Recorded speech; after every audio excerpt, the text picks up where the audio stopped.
Hey guys, Prithviraj இங்கே.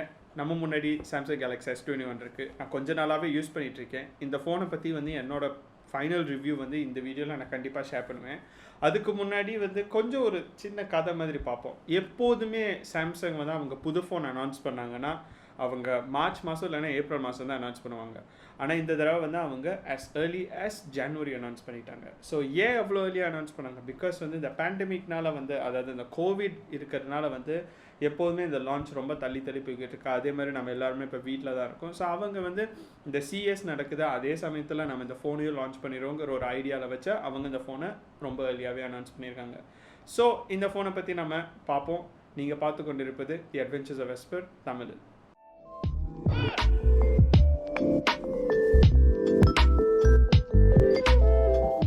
Okay, so நம்ம எடுத்த உடனே பார்த்தோன்னா ஃபஸ்ட்டு மாற்றமே அந்த டிசைனில் தான். இதுக்கு முன்னாடி நம்ம சாம்சங் கேலக்ஸி S20 பார்த்துருப்போம். அந்த ஒரு ஜெனரிக்கான டிசைன், அதாவது எந்த மேனுஃபேக்சரை பார்த்தாலுமே அந்த கேமரா கட் அவுட் மேலே டாப்பில் அந்த லெஃப்ட் இல்லைன்னா ரைட் சைடில் இருக்கும். அது எல்லா ஃபோன்லேயும் ஒரே மாதிரி தான் இருக்கும், எந்த பிராண்டுக்கு போனாலுமே. அதை அவங்க கம்ப்ளீட்டாக எலிமினேட் பண்ணி இந்த தடவை அவங்க புது டிசைன் கொண்டு வந்திருக்காங்க. இந்த டிசைன் பேர் அவங்க கான்டாக்ட் கட் கேமரா டிசைன்னு கூப்பிட்றாங்க. ஏன்னா இந்த கலர் ஒரு சுவாரஸ்யமான கலருக்கு போயிருக்காங்க. நம்மக்கிட்ட இருக்கிறது ஃபேண்டம் வயலட். ஸோ அதாவது இங்கே ஒரு பர்பிள் ஷேடில் இருக்குது. அதே மாதிரி நமக்கு இங்கே அந்த ரியல் ஒரு கோல்டு இல்லைன்னா ரோஸ் கோல்டுன்னு கூப்பிடலாம். ஏன்னா இது வேறு லைட்டில் பார்த்தோன்னா நமக்கு அந்த ரோஸ் கோல்டும் அதே மாதிரி கோல்டு எஃபெக்டும் இருக்குது. ஸோ இதில் பார்த்தோன்னா அந்த கேமரா கட் அவுட் நமக்கு மேலே தான் அந்த டாப்பில் தான் இருக்குது. பட் என்னதான் இருந்தாலுமே அந்த ஃப்ரேம் கூட அப்படியே இணைஞ்ச மாதிரியே அப்படியே அழகாக இருக்குது. அது ரெண்டுமே கனெக்ட் ஆன மாதிரி அழகாக ஒரு ஃப்ளோ இருக்குது. ஸோ அதனாலேயே இந்த டிசைன் புது டிசைன்னு சொல்லலாம். இதுக்கு முன்னாடி நம்ம பார்த்தோன்னா சாம்சங் கேலக்ஸி S10 பார்த்துருப்போம். என்னை பொறுத்த வரைக்கும் நான் அதை சிக்னேச்சர் சாம்சங் டிசைன்னு கூப்பிடுவேன். ஏன்னா அவங்க கேமரா எப்போதுமே நடுவில் வச்சுருப்பாங்க. அதுக்கப்புறம் டோட்டலாகவே மாறி அவங்க அந்த ஓரத்துக்கு கொண்டு போனாங்க. அந்த ஓரத்துக்கு கொண்டு போனதுக்கப்புறம் எந்த ஃபோனுக்குமே ஒரு டிஃப்ரென்ஸே இல்லாமல் எல்லா ஃபோனும் ஒரே மாதிரி இருக்கிற மாதிரி இருந்துச்சு. பட் ஆனால் கடைசியாக அவங்க ஒரு நல்ல இன்ட்ரெஸ்டிங்கான டிசைன் அந்த S21க்கு கொண்டு வந்திருக்காங்க. நான் அதை எனக்கு ரொம்ப பிடிச்சிருக்கு. ஸோ செகண்ட் நம்ம ஸ்பெசிஃபிகேஷனை பார்ப்போம். ஸ்பெக்ஸ் படி பார்த்தோன்னா S21க்கு S21 ப்ளஸ்க்கு ரொம்ப ஒன்றும் வித்தியாசம் கிடையாது. ரெண்டு வித்தியாசம் தான். அந்த டிஸ்பிளே, ரெண்டாவது பேட்ரி. ஸோ ஃபஸ்ட் எடுத்தது முன்னாடி பார்த்தோன்னா நமக்கு 6.2 inch full HD dynamic AMOLED 2x display இருக்குது. அதாவது இந்த S21ல். இதே நீங்கள் S21 ப்ளஸ்க்கு போனீங்கன்னா அங்கே உங்களுக்கு 6.7 இன்ச் டைனமிக் AMOLED டிஸ்பிளே இருக்குது. அதே ரெசல்யூஷனில் தான் இருக்குது, அதாவது ஃபுல் ஹெச்டி ரெசல்யூஷனில். இது நம்ம போன வருஷம் பார்த்துருந்தோன்னா போன வருஷம் S20ல் நமக்கு குவாட் ஹெச்டி கிடச்சிச்சு. ஆனால் இந்த வருஷம் அதை கம்மி பண்ணி அவங்க ஃபுல் ஹெச்டி கொடுத்துருக்காங்க. அதேமாரி ரெண்டாவது டிஃப்ரென்ஸ் பார்த்தோன்னா பேட்டரியில். இங்கே நமக்கு S21ல் 4000 mAh பேட்டரி கிடைக்கிது, அதாவது 4000 mAh பேட்டரி. S21 ப்ளஸில் உங்களுக்கு 4800 mAh பேட்டரி கிடைக்கிது. ஸோ 800 mAh ஜாஸ்தி இதை விட. ஸோ உங்களுக்கு சின்ன ஃபோன் வேணும்னா நீங்கள் S21க்கு போகலாம். அப்படி கொஞ்சம் பெரிய ஃபோன் வேணும்னா நீங்கள் S21 ப்ளஸ்க்கு போகலாம். வேறு மற்றபடி வேறு எந்த வித்தியாசமும் கிடையாது. ஸோ உள்ளுக்கு இருக்க ப்ராசஸர் நமக்கு Exynos 2100 தான் கிடைக்கிது. அதே 8 GB of RAM, 256 GB internal storage. அது 8 GB RAM, அதாவது 256 GB இன்டர்னல் ஸ்டோரேஜ். ஸோ அதை தவிர இந்த வருஷம் நமக்கு SD கார்டு எக்ஸ்பேன்ஷன் கிடைக்காது. ஸோ உங்களுக்கு அந்த 256 இன்டர்னல் ஸ்டோரேஜோட அவ்வளோதான். என்னை பொறுத்த வரைக்கும் அந்த ஸ்டோரேஜ் நிறையா தான் இருக்குது. ஆனால் நீங்கள் நம்ம யாருனாலையுமே ரொம்ப முழுசாகவும் முடிக்க முடியாது. ஸோ ஓகே தான் என்னை பொறுத்த வரைக்கும். ஸோ அடுத்து பார்த்தோன்னா கேமராவில் ரொம்ப வித்தியாசம் கிடையாது. நமக்கு அதே ட்ரிபிள் கேமரா செட்டப் தான் இருக்குது.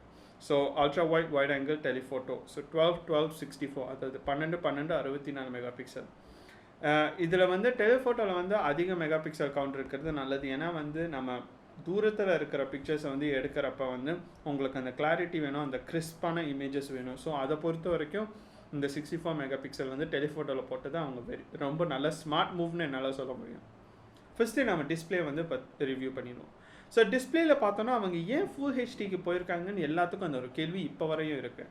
ஏன்னா போன சீரீஸில், அதாவது போன S20ல் அதுக்கு முன்னாடி இந்த ஃபோன்லலாம் பார்த்தோன்னா நமக்கு குவாட் ஹெச்டி பேனல் இருந்துச்சு. ஆனால் இந்த தடவை அவங்க கம்மி பண்ணிட்டாங்க.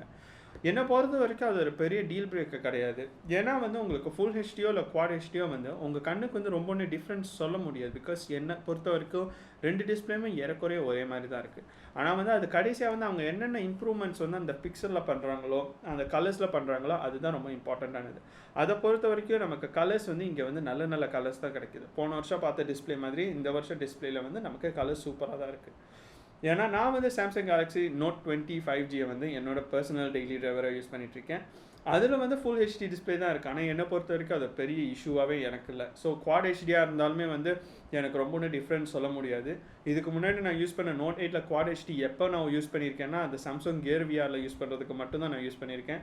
அதை தவிர நான் வந்து எப்போதுமே ஃபுல் ஹெச்டி தான் யூஸ் பண்ணுவேன். ஏன்னா வந்து உங்களுக்கு வந்து பேட்டரி வந்து எஃபிஷியண்ட்டாக இருக்கும். அதை பற்றி நம்ம அப்புறம் பேசலாம். அது போக வந்து நமக்கு நிறைய ஃபீச்சர்ஸ் இங்கே இருக்குது. 120 ஹெர்ட்ஸ் இருக்குது. ஸோ 120 ஹெர்ட்ஸில் வந்து உங்களுக்கு அந்த ஃபாஸ்ட் ரிஃப்ரெஷ் ரேட் இருக்கும். அந்த ஸ்மூத்தான அந்த ஒரு ஸ்க்ரோலிங் எக்ஸ்பீரியன்ஸ் எல்லாமே நல்லாயிருக்கும். அதே மாதிரி நமக்கு இந்த டிஸ்பிளே வந்து AMOLEDல இருக்கிறதுனால அந்த கருப்பு கலர் வந்து நல்ல டார்க் டீப் பிளாக்ஸ் கிடைக்கும். அதாவது ட்ரூ பிளாக்ஸ்னு சொல்லுவாங்க. அதே மாதிரி கலர்ஸ் மற்ற கலர்ஸ் எல்லாமே சூப்பராகவும் இருக்கும். ஸோ அடுத்து பெர்ஃபார்மன்ஸ் படி பார்த்தோன்னா நமக்கு வந்து இந்த எக்ஸினோஸ் ப்ராசஸர் தான் இதுக்குள்ளே இருக்குது. ஏன்னு தெரியல, எல்லாருமே வந்து அந்த எக்ஸினோஸ் ப்ராசஸர்னு பேரை கேட்டாலே அலறாங்க. ஏன் இந்த ஃபோனில் இன்னும் எக்ஸினோஸ் ப்ராசஸர் இருக்குது, இதை வந்து மாற்ற மாட்டாங்களா, நமக்கு குவால்காம் ஸ்னாப்ட்ராகன் கிடைக்காதா, அது கிடைக்காதா, இது கிடைக்காதான்றாங்க.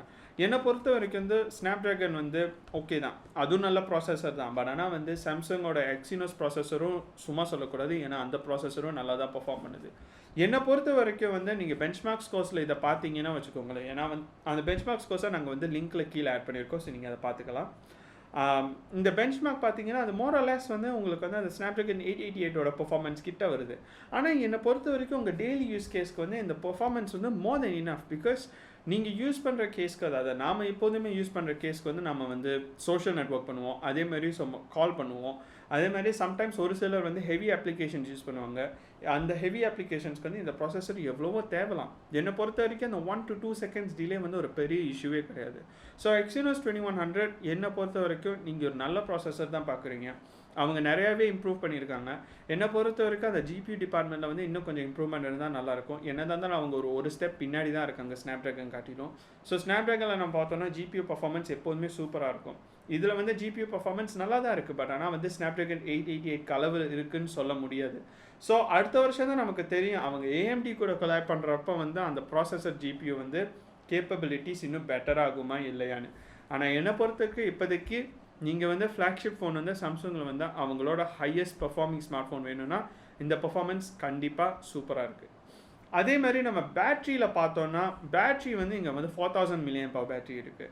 போன வருஷம்லாம் நம்ம பார்த்தோன்னா குவாட் ஹெச்டியில் நாங்கள் ஒரு டெஸ்ட் பண்ணியிருப்போம், ஃபுல் ஹெச்டியில் ஒரு டெஸ்ட் பண்ணியிருப்போம் எங்கள் இங்கிலீஷ் ரிவ்யூ பார்த்துருந்தீங்கன்னா. ஆனால் இந்த தடவை வந்து நாங்கள் வந்து ஃபுல் ஹெச்டியில், பிகாஸ் இந்த ஃபோனில் வந்து ஃபுல் ஹெச்டி டிஸ்பிளே மட்டும்தான் இருக்குது. என்னை பொறுத்த வரைக்கும் பேட்டரி லைஃப் நல்லா தான் இருக்குது. 4000 mAh பேட்டரி எனக்கு வந்து என்னை பொறுத்த வரைக்கும் ஒரு கேஷுவல் யூஸ், அதாவது சோஷியல் நெட்வொர்க்கிங், வைஃபைலையும் அதே மாதிரி ஃபோன் இன்டர்நெட்லேயும் வந்து ஆன் அண்ட் ஆஃப் கனெக்ட் பண்ணியிருந்தால் அது ஒரு நாள் வரையும் தாங்குது. எப்படியாவது நீங்கள் நைட் சார்ஜ் பண்ணி தான் ஆகணும். அதே மாதிரி சார்ஜ் பண்ணுறப்ப ஞாபகம் வச்சுக்கோங்க, இந்த ஃபோனில் சார்ஜர் இல்லை.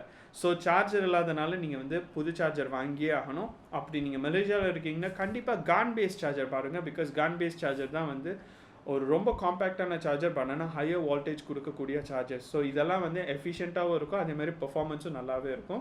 And it's long lasting as well.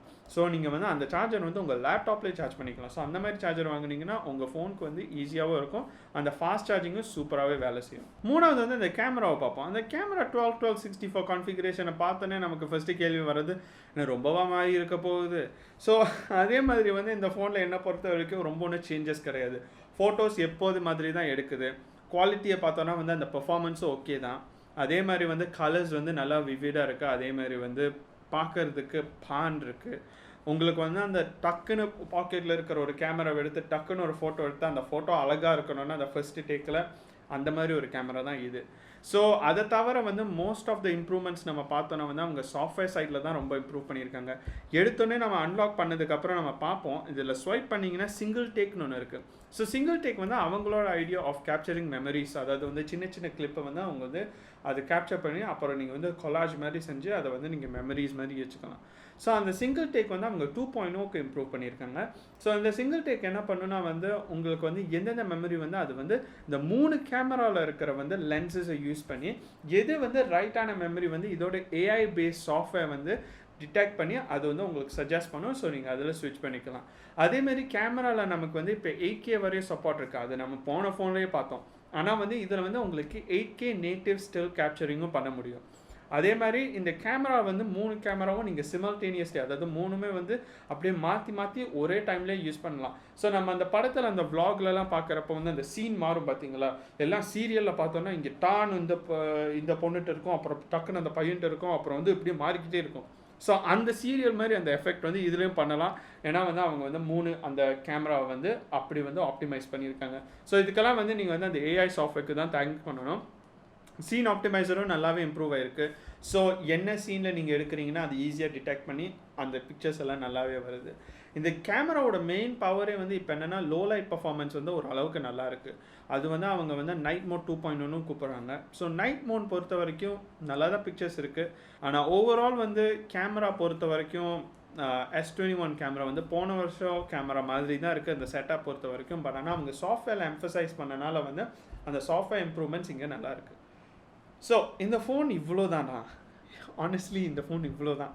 இதை விட வேறு எதுவும் சொல்கிறதுக்கு இல்லை. ஏன்னா S20 நம்ம பார்த்தோன்னா இதே ட்ரிப்பிள் கேமரா செட்டப் இருந்துச்சு, வேறு பழைய டிசைன் இருந்துச்சு. அதே மாதிரி டிஸ்பிளே வந்து ஒரு நல்ல டிஸ்பிளேயாக இருந்துச்சு. பேட்ரி வந்து அதே சைஸ் தான் இருந்துச்சு. ஏறக்குறைய எல்லாமே ஒரே மாதிரி தான் இருந்துச்சு. S21 கூட கம்பேர் பண்ணோன்னா நமக்கு வந்து அந்த ப்ராசஸர் வந்து ஒரு பெரிய அப்கிரேட், அவ்வளோதான். அதே மாதிரி டிஸ்பிளே வந்து ஒரு சின்ன ஸ்டெப்பு கீழே இறங்கியிருக்காங்க. பின்னாடி கேமரா பார்த்தோன்னா அதே ட்ரிப்பிள் கேமரா தான் இருக்குது. என்ன சாஃப்ட்வேர் இம்ப்ரூவ் பண்ணியிருக்காங்க. ஸோ எக்ஸ்பீரியன்ஸ் இன்னும் நல்லாயிருக்கும். அதே மாதிரி பேட்டரியும் அதே 4000 mAh பேட்டரி. ஸோ இப்போ ஃபுல் ஹெச்டிலே இருக்கிறனால வந்து பேட்டரி லைஃப் வந்து இன்னும் கொஞ்சம் பெட்டராக இருக்கும். நான் இன்னொன்று மறந்துட்டேன், ஃபிங்கர் பிரிண்ட் சென்சரும் அவங்க இதில் இம்ப்ரூவ் பண்ணியிருக்காங்க. ஸோ நம்ம வந்து Samsung Galaxy Note 20, S20, Note 10, S10 பார்த்தோன்னா அதே ஃபிங்கர் பிரிண்ட் சென்சர் தான் இருந்துச்சு. ஆனால் இப்போ வந்து அது இதில் இம்ப்ரூவ் பண்ணியிருக்காங்க. ஸோ இது இன்னும் ஃபாஸ்ட்டாகவே அன்லாக் பண்ணும். அதை தவிர வேறு எந்த டிஃப்ரென்ஸும் கிடையாது. அதே மாதிரி நான் முன்ன சொன்ன மாதிரியே தான் S21க்கும் S21 ப்ளஸுக்கும் எந்த விதமான நிறைய வித்தியாசமும் இருக்குன்னு சொல்ல முடியாது. எல்லாமே ஒரே மாதிரி தான் இருக்குது. என்ன ஒரே ஒரு சென்சர் இருக்குது, அந்த அல்ட்ரா வைட் பேண்ட் சென்சர்னு ஒன்று இருக்குது. நீங்கள் பார்த்துருப்பீங்க சாம்சங் ஸ்மார்ட் டேக் அனௌன்ஸ் பண்ணது. அந்த ஸ்மார்ட் டேக் வந்து நீங்கள் வந்து எதையாச்சும் தொலைச்சிட்டிங்கன்னா நீங்கள் வந்து அதை ட்ராக் பண்ணிவிட்டு அதுக்கப்புறம் நீங்கள் கண்டுபிடிச்சிடலாம். அதுதான் ஹோல் ஐடியாவே. ஆனால் அந்த ஸ்மார்ட் டேக் வந்து இதில் வேலை செய்யுது பிகாஸ் இதில் வந்து அந்த அல்ட்ரா வைட் பேண்ட் சென்சர் இல்லை. அது வந்து S21 ப்ளஸ்லேயே S21 அல்ட்ராவில் மட்டும்தான் இருக்குது. இதே மாதிரி நீங்கள் வந்து உங்களுக்கு அந்த S Pen எக்ஸ்பீரியன்ஸ் வந்து உங்களுக்கு அந்த S சீரீஸில் வேணும்னா S21ம் நீங்கள் வாங்கக்கூடாது, S21 ப்ளஸும் நீங்கள் வாங்கக்கூடாது. அதுக்கு நீங்கள் S21 அல்ட்ராக்கே ஸ்ட்ரெயிட்டாக போயிடணும். ஏன்னா அந்த S21 அல்ட்ராவில் மட்டும்தான் அந்த பென் சப்போர்ட் எக்ஸ்க்ளூசிவாக இருக்குது. ஸோ அது இன்னொன்று ஞாபகம் வச்சுக்கோங்க. ஸோ உங்களுக்கு என்ன கேள்வி இருக்குன்னா அதுக்கு நான் Note 20 வாங்கிடலாம்ல. ஆக்சுவலி Note 20 வாங்குறதுக்கு சான்ஸ் இருந்தால் கண்டிப்பாக அதை வாங்குங்க. ஏன்னா அது ஒரு நல்ல ஃபோன் தான் என்னை பொறுத்த வரைக்கும். ஸோ இதுதான் சாம்சங் கேலக்ஸி S21. என்னை பொறுத்த வரைக்கும் அந்த புது டிசைன் நல்லாவே இருக்குது. பார்க்குறதுக்கு அழகாக இருக்குது. ஒரு ஃபேஷன் ஸ்டேட்மெண்ட் வந்து மேக் பண்ணுது. அதே தான் வந்து எனக்கு இந்த S21 ப்ளஸ்லேயே பிடிச்சிருக்கு, S21 அல்ட்ராலேயே பிடிச்சிருக்கு. S21 அல்ட்ரா பற்றி நம்ம நிறைய பேசுவோம். அதை வந்து நம்ம வேறு வீடியோவில் பேசுவோம். பிகாஸ் அந்த ஃபோன் வந்து நாங்கள் கண்டிப்பாக இங்கே ரிவ்யூ பண்ணுவோம். அதே மாதிரி உங்களுக்கு வந்து இந்த ஃபோன் வாங்கணும்னு தோணுச்சுன்னா நீங்கள் இப்போ கண்டிப்பாக வாங்கலாம். ப்ரீ ஆர்டர்லாம் முடிஞ்சிருச்சு. பட் ஆனால் வந்து இப்போ நீங்கள் வாங்குனீங்கன்னா உங்களுக்கு வந்து அந்த ஃப்ரீ கிஃப்ட்ஸ் ஏதாச்சும் இருக்குமான்னு எனக்கு தெரியல. பட் நீங்கள் கண்டிப்பாக எங்கள் வெப்சைட்டை செக் அவுட் பண்ணுங்கள். பிகாஸ் நாங்கள் அதை பற்றி கண்டிப்பாக எழுதியிருப்போம். அதே மாதிரி உங்களுக்கு இந்த மாதிரி ரிவ்யூஸ், அதாவது வேறு ஏதாச்சும் ரிவ்யூஸ் பார்க்கணுன்னு உங்களுக்கு ஆசையாக இருந்துச்சுன்னா கண்டிப்பாக எங்கள் சேனலுக்கு சப்ஸ்கிரைப் பண்ணுங்கள். நாங்கள் எங்களால் முடிஞ்ச அளவுக்கு நாங்கள் இந்த சேனலுக்கும் வீடியோ செய்கிறோம். ஸோ தமிழ் கண்டென்ட் எனக்கு செய்யணும்னு ரொம்ப ஆசை. பட் என்னால் முடிஞ்ச அளவுக்கு நான் செய்கிறேன். அதே மாதிரி உங்களுக்கு வந்து எங்களோட இங்கிலீஷ் சேனல் சப்ஸ்கிரைப் பண்ண முடியும்னா சப்ஸ்கிரைப் பண்ணுங்கள். ஏன்னா அங்கே நாங்கள் கண்டிப்பாக நிறைய வீடியோவும் போஸ்ட் பண்ணுவோம். ஸோ சாம்சங்க்கு வந்து இந்த ஃபோன் கொடுத்ததுக்கு மிக்க நன்றி. இந்த ரிவ்யூ நடந்ததுக்கும் மிக்க நன்றி. அதே மாதிரி நம்ம கண்டிப்பாக இன்னொரு வீடியோவில் சந்திப்போம். இதுதான் பிருத்திவிராஜ், விடைபெறுகிறேன். நன்றி, வணக்கம், பாய்.